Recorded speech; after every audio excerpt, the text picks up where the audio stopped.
Okay.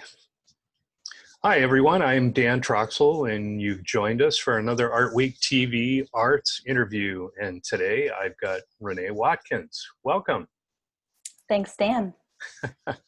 Reneé, okay, so your Instagram is all of the fun. What's that all about? That was just kind of a joke. Some friends and I used to say to each other, "Holy shit, we're having a good time," or "We're having all of the fun right now," and it could be said sarcastically or for real. So something's going not so great. Oh, we're having all of the fun. So do you use that as a regular mantra? I say it fairly often. Yeah. That's good. Do you think that affects or informs your art, that kind of attitude? I think so. I think there are a lot of reasons that a person can enjoy art, and sometimes art doesn't really have to have any meaning, and it can be just for fun and just something pretty to look at. Okay, so that's interesting. Art doesn't really have to have any meaning. So I've got in my notes, and I don't know what it means at this point, but it says Picasso with mustache. Tell me what that means. That's sort of like Oh, art without meaning. no, you were referencing a particular painting that I did in 2008. And that was just kind of a hodgepodge of pushing colors around and didn't really have any specific direction. You compared it to Picasso. I didn't really catch the reference completely, but I guess, art is in the eye of the beholder. Okay, so I see that I have made some of that stuff up myself here. So. Okay, have you always been an artist? Yes, since I can remember. Do you have any artistic role models? Yes, my grandfather, Robert Swanson, he went by Pop. He was a prolific painter, and he encouraged me from a very early age with acrylic and watercolor and pastel. And he always had a studio in all the different houses that they lived in. And whenever I went to visit my grandparents, he would set me up with a canvas and teach me technique and encourage me to not be afraid, to just go for it. That's great. So he actually made a living as an artist. I He did sell some paintings. He didn't make a living that way. He was actually a jingle writer, like way back in the day, and he was a musician and a yachtsman and a boxer, and he was in the military. He had a really crazy, interesting life. Interesting. So he would provide you time to sit down, and did he give you guidance? Yeah, absolutely. Yeah. Yeah, he did. He was mostly into landscapes. He painted a lot of water scenes, a lot of boats, a lot of mountains and trees. So his teaching was somewhat limited to that, but at the same time, he was very encouraging of anything that I wanted to do. And he made sure that I was not afraid to experiment. Did you go out painting with him? You said he did landscapes. We did it usually just in his studio. Uh-huh. Neat. Yeah.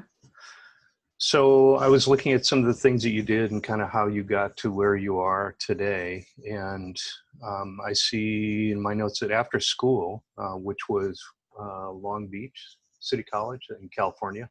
Uh-huh. So for a while there, then you worked, you had some professional experience with green technologies. Can Green you talk technology. What a euphemism. Tell me about that. I was involved in the medical cannabis industry. And at the time in Southern California, it was still quote unquote medical. That was a little bit of a farce. You could basically go to any doctor, pay them $150 and get your license to go to the dispensaries. And so I was what you would call a bud tender. And so I did that for about 5 years. That's great. Yeah. Wow. So I don't know if this add-on question to that, if there's not really any relationship to it, but where did you find your inspiration? And for art, if you want to say bud tender, that's fine. But For your art, where did you find your inspiration?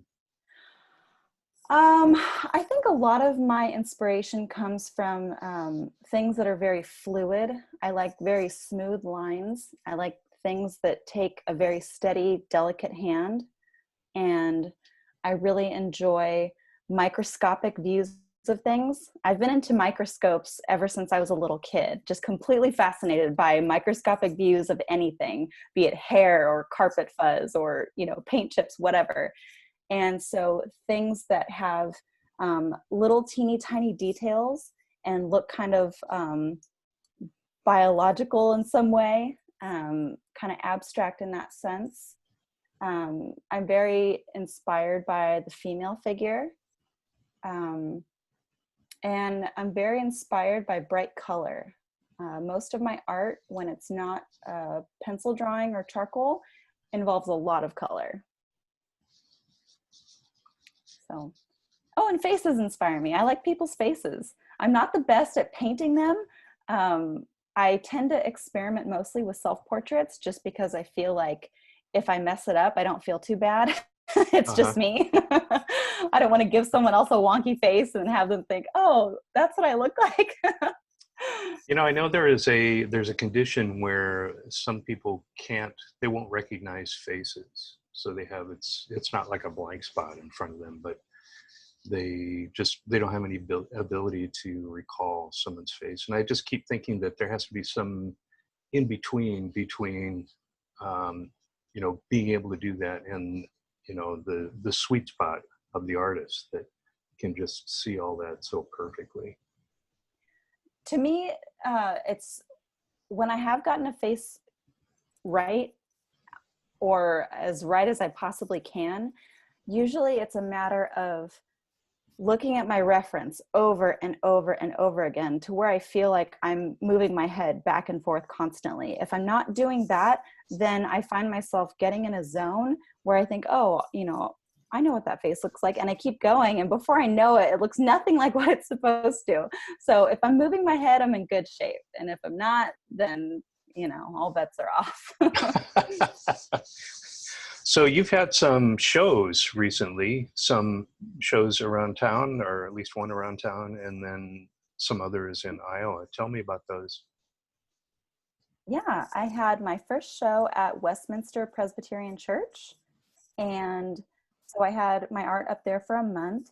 And then the following month after that, I had my art up at Ritual Cafe downtown. And then following that, I had my art up at the Charles City Art Center. So what was it like? Were they receptive audiences, or were this the same audiences between those three? Well, What kind of feedback did you get? Charles City was quite a drive, and that was a little bit, that was definitely more formal than the first two. It was a show that involved the work of 4 other women. And so it had a formal reception. There were a lot of people there. Everything was for sale. The crowd was bigger. And I actually sold a piece there. With Ritual Cafe, I think it was more like, even though I had some of it for sale, it was kind of like art on loan to decorate the walls. And it was cool because I love that coffee shop. The owner's great. The people are very friendly. And my art fit in really well there. And with Westminster, it's kind of, they had it set up in the basement hallway art gallery, or not the basement, but the lower level. So if you don't have any reason to go down there, then it would have been very easy to miss. So that was kind of like more of a passing view kind of thing. So what's coming up next? What's a 5-year plan? Oh gosh, a 5-year plan. Right now, I am just trying to finish my bachelor's degree. It has taken me entirely too long to get that done. I was focusing on other things, helping build a law practice, raising babies, doing victim services work, and just kind of a whole lot of life in between. And I never finished my 4-year degree. So right now— Where is that? Where are you doing that? I'm doing that through the University of Iowa distance learning program. Oh, okay. Yeah. And what's the degree? So What's the I'm major? going for a bachelor in liberal arts with a major in writing and creative expression. And creative expression can take many avenues. It What can. what is the direction that you're leaning? Right now, I'm taking it more toward the writing direction. Um, Writing is something that I've always really enjoyed. My mother will insist till the day she dies that I was born to be a writer, and that's what she wants me to do. And it's, I don't know what path I would want to take with it, but I do know that it's the easiest avenue for me to express myself. With painting or with any form of art, since I have kids, a lot of times if I want to start creating art, I've got to get all this stuff out. And by the time I do, they're, kind of clamoring to get to it also. And it becomes this, this project for them instead of for me. Whereas with writing, I can type on my phone or I can do it at night on my laptop. Yeah, And yeah. yeah, So, access to the medium. yeah.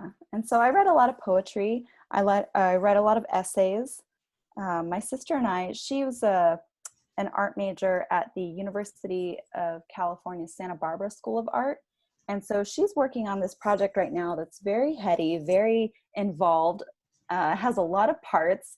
And so we're just kind of talking about ways in which art and various other subjects can tie in together in a way that will change the way that we look at education and accessibility to education.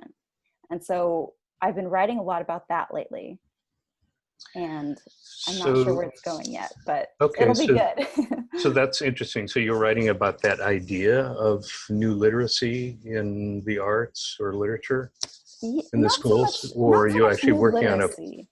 kind of constructing a program? This is a very new idea, and we're not sure which direction we're going to take it. Right now, we are just kind of in the think tank, and we're throwing ideas back and forth and sending video blogs to each other, and it's kind of all over the place. We don't know what form it's going to take by the time we finish. And I think now is the right time for this kind of innovation I because agree. of the reduction of budgets in the schools. I mean, that's been going on for a long time. I agree. So, what? Can't wait to see what you do with that. Yeah, me too. I'm very excited about it. Okay, so on the show today, we've had Reneé Watkins. Reneé, thank you. Thank you so I, much, Dan. I really appreciate you sharing your time and your thoughts about yourself and your art. And if you want to see some of Renee's art, you can go to Bare My Colors. That's B-A-R-E, Bare, baremycolors.com. It's a website that she started in 2010. And do you have just art up there, or do you also have some poetry and stuff? Oh, I've got lots of poetry, lots of writing, but for now, that section of the page is password protected. Oh, okay. Coming So, soon. so we're going to wait for that to open up. But Yep. yeah, anyway, baremycolors.com. And a last minute reminder, Art Week is June 19th through June 26th. It's virtual, it's online. If you're listening to this interview, then you've gone to the ArtWeek TV. So check out artweek.com. You can see all the good stuff that they've got going on there. And use the tip jar. If you see art that you like and maybe you want to support the artist, please do support the artist. This is Dan Troxell signing off. Thanks, Dan. Thanks.